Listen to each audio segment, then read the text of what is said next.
Today marks sorry. Today marks Paramount's 110th anniversary. And to celebrate their anniversary, I figured why not watch a movie from the studio? So I went with No Country for Old Men.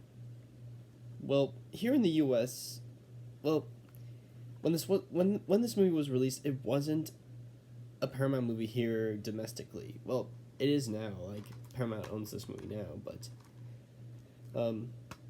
this was released. Paramount distributed it internationally under the Paramount Vantage, which was originally called Paramount Classics. So, yep.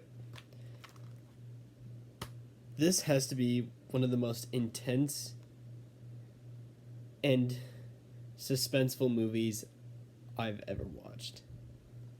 It really is. There are just so many scenes I could talk about for like an hour, but I'm not going to talk about it for that long. The coin toss, it's really good, but I don't think it's the best part of the movie. The best part is that shootout when hold on.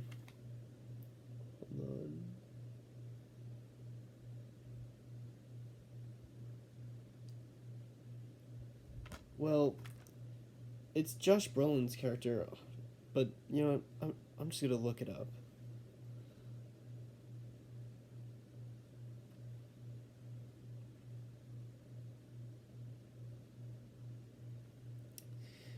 Lewin Moss.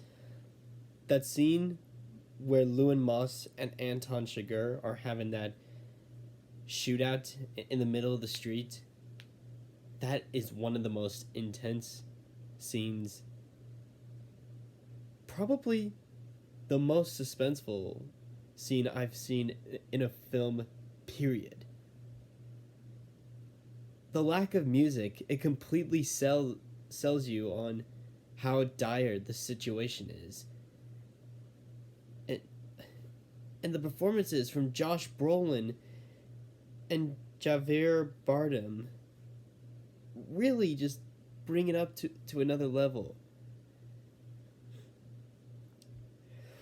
Oh yeah, the performances are also spectacular in this. You've got Tommy Lee Jones, Josh Brolin, Javier Bardem. Still trying to get used to saying it without having to look at my phone.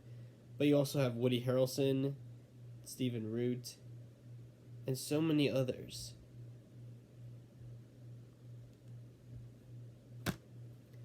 And like I said earlier, the lack of score, like what I said earlier about the lack of score, it does make this whole film, like, it made it suspenseful, but it also makes it real.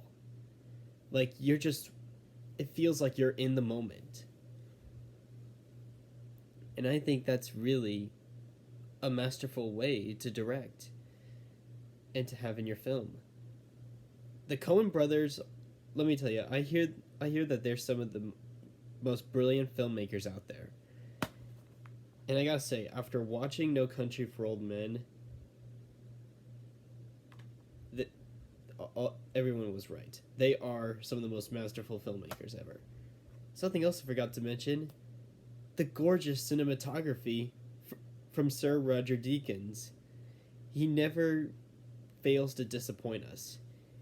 He has made a lot of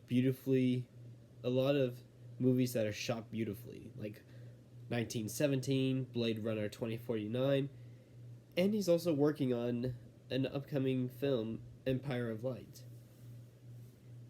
But his cinematography is still wonderful here. Also I forgot to mention the How to Train Your Dragon movies. This whole film is just a masterclass in suspense, how to make a great villain, and everything. This is truly one of the most ultimate and greatest films from the 21st century. It really is. And I'm gonna be thinking about it for a while, like, because I can rewatch clips and all to help me learn more about writing, directing, and I also love how this movie makes the audience think. The Coen brothers know how to respect their audience, and I applaud them for that.